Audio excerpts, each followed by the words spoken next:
جب بھی میں بھائی کے اس کے بارے میں سوچتی تو میرا جسم کانپ جاتا، میرے اندر ایک عجیب سی کیفیت طاری ہو جاتی، میں جوش میں آ جایا کرتی تھی۔ کچھ دن کے بعد ہوا یوں کہ میرے سب گھر والے ماموں کے ہاں شادی پر گئے ہوئے تھے۔ مجھے اسکول سے چھٹی نہ مل سکی کیونکہ میرے پیپر تھے اور بھائی کو بھی دکان پر بہت سا کام تھا، اس لیے بھائی گھر پر رک گئے۔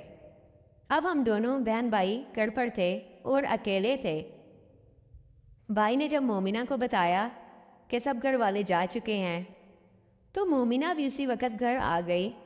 میں نے اور مومنہ نے کچھ دیر باتیں کیں، پھر اس کے بعد میں سونے کے لیے کمرے میں چلی گئی۔ میں کافی تھک چکی تھی، اس لیے میں گہری نیند میں سو گئی۔ مومنہ اٹھی اور میرے بھائی کے کمرے میں چلی گئی۔ تقریباً آدھے گھنٹے بعد جب میری آنکھ کھلی تو مجھے بھائی کے کمرے سے ایک آواز آئی۔ میں اٹھی اور کمرے کی جانب چلنے لگی۔ جوں ہی میں نے دروازہ کھولا تو میں دیکھ کر حیران ہو گئی کہ بھائی اور مومنہ دونوں ایک دوسرے کے ساتھ لگے ہوئے ہیں۔ بھائی کا مجھے دکھائی دے رہا تھا جو کہ مومنہ کے پاس تھا۔ یہ منظر کافی عجیب تھا۔ بھائی نے مومنہ کے دونوں پکڑے ہوئے تھے اور وہ ایک دوسرے کے ساتھ اس قدر مصروف تھے کہ انہیں میری موجودگی کا احساس بھی نہیں ہوا۔ میں یہ سب کچھ چپ چاپ دیکھ رہی تھی۔ اب مجھے بہت اچھا لگ رہا تھا۔ میں سکون سے دیکھ کر انجوائے کر رہی تھی۔ تقریباً آدھا گھنٹہ بھائی نے مومنہ کے ساتھ کیا۔ جیسے ہی وہ پرسکون ہوئے تو میں اپنے کمرے میں بھاگ کر چلی گئی۔ اب مومنہ میرے پاس آئی۔ مومنہ کی حالت ناقابل بیان تھی۔ اس کے بال اجڑے ہوئے تھے اور اس کے سارے منہ پر لپسٹک پھیلی ہوئی تھی۔ میں نے مومنہ سے کہا، تمہیں کیا ہوا ہے؟ تم نے اپنی کیا حالت بنا لی؟ تو وہ کہنے لگی، تم ابھی چھوٹی ہو، تمہیں اس کا علم نہیں۔ یہ کہنا تھا کہ مومنہ نے اپنی حالت درست کی اور اپنے گھر چلی گئی۔ میں پوری رات اسی کے بارے میں سوچتی رہی اور میری کیفیت ناقابل بیان تھی۔ جب بھی میں اس پل کو اپنے ذہن کے اندر سوچتی تو مجھے ایک عجیب سی خوشی محسوس ہوتی۔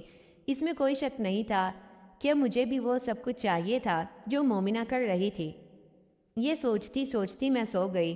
صبح اٹھی، بھائی کے لیے ناشتہ بنایا اور بھائی دکان پر چلے گئے اور میں اپنی پڑھائی میں مصروف ہو گئی۔ رات کو موسم خراب تھا، بہت دیر تک تو آندھی چلتی رہی، پھر بارش ہونا شروع ہو گئی اور بارش اتنی زوروں سے ہوئی کہ میں اپنے کمرے میں بیٹھی ہوئی ڈر گئی۔ ہوا بہت تیز چل رہی تھی، اس لیے مجھے اب ڈر لگ رہا تھا۔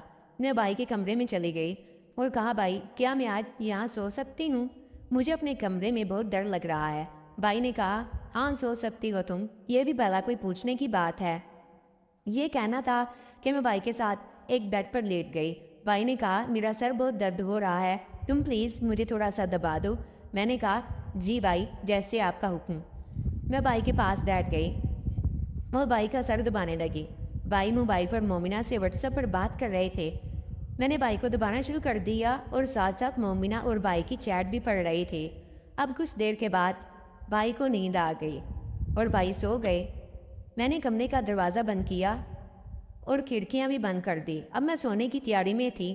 اب لائٹ بند کر کے میں سونے لگی تو اچانک میری نظر بھائی پر پڑی۔ بھائی نے پتلے سے کپڑے پہن رکھے تھے اور ان کپڑوں سے بھائی کا نظر آ رہا تھا۔ اب میری کیفیت بے قابو ہو گئی۔ میں نے خود کو سمجھایا اور بیڈ پر لیٹ گئی، لیکن اب مجھے نیند کہاں آنے والی تھی۔ اب میں نے کچھ دیر کے بعد اپنی کمر بھائی کے سینے کے ساتھ لگا لی۔ بھائی نیند میں تھے اور بھائی نے ایک ہاتھ میرے اس پر رکھ دیا۔ اچانک میری آنکھ کھلی تو جب میں نے بھائی کا ہاتھ اپنے اوپر دیکھا تو میں بہت خوش ہوئی، کیونکہ جو احساس مجھے ہو رہا تھا وہ شاید میں بھی بیان نہ کر سکوں۔ اب میں بھائی کے اور قریب ہو گئی اور بھائی کا وہ مجھے چاہیے تھا۔ بھائی کی آنکھ کھل گئی۔ بھائی نے جلدی سے اپنا ہاتھ ہٹا لیا، لیکن میں پھر بھائی کے قریب ہو گئی اور بھائی کا ہاتھ دوبارہ اپنے اس کے اوپر رکھ لیا۔ بھائی نے کہا، یہ تم کیا کر رہی ہو؟ تو میں نے کہا، بھائی مجھے بھی وہ سب کچھ چاہیے جو مومنہ اور آپ کرتے ہو۔ بھائی نے کہا، ارے پاگل، یہ تم کیا بات کر رہی ہو؟ میں نے کہا، بھائی میں پاگل نہیں ہوں، میں نے سب کچھ دیکھا ہے۔ اب بھائی پریشان ہو گئے۔ میں نے بھائی کا ہاتھ آہستہ سے پکڑ لیا اور کہا، میرے ساتھ بھی۔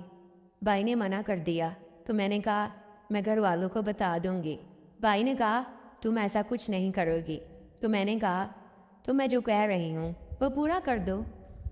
اب بھائی نے میری طرف دیکھا اور کہنے لگا تم ایسے نہیں مانو گی۔ میں نے کہا بہن بھی تو آپ کی ہوں۔ پھر اس اندھیری رات میں وہ سب کچھ ہو گیا جو برسوں سے میرے اندر چل رہا تھا۔ اب میں اور بھائی دونوں پرسکون ہو گئے اور سو گئے۔ یہ رات میری زندگی کی یادگار رہے گی۔